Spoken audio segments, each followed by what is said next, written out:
bakin hanya ne, kyakkyawa na gani, kyakkyawa mikin sura ne. Sai na ganta tsaye rike da hannun yaro ne, sai na bi ta da kallo zuciyata dai ta kamo.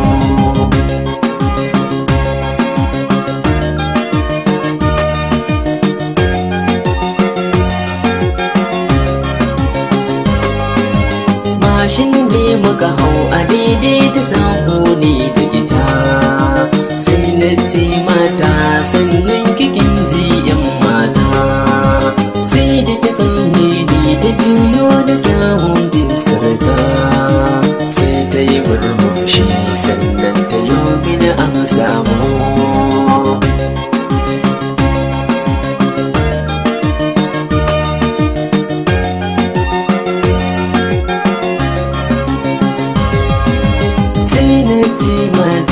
Yanzu ina zaki ce ne, sai ta ce mini za ta yi ziyarar dangi ne, sai na tambayi ta ko za ki ɗan bannan ba ne, ta ɗauka tabbani daga nan na san ta kamo.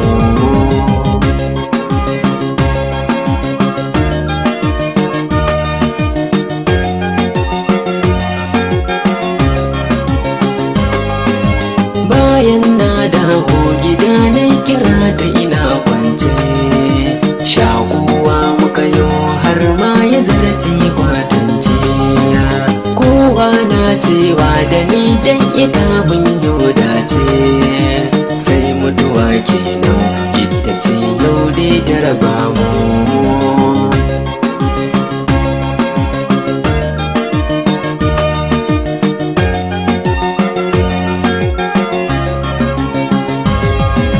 Amira fara ce da kyakkyawa ba mai koshi ba, ta da hankali ta iya ta birgewa, kowa ya santa a danginmu ba mai kokawa, dangi na dangin ta marke ba amanar mu.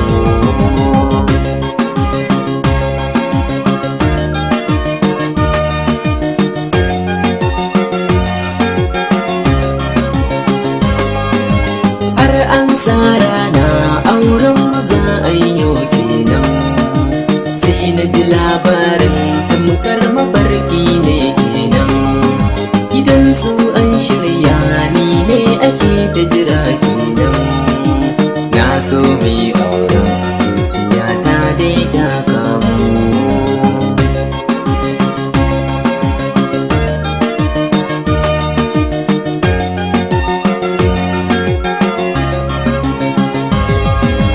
Dan adam ka sani duniya za ta yi karewa, duk abin da ka yo lalle ku za ka ga sakawa, in kuma sharri ce ita ce za ka yi girbewa. Dan adam kenan Allah ka shiryar da bawanka.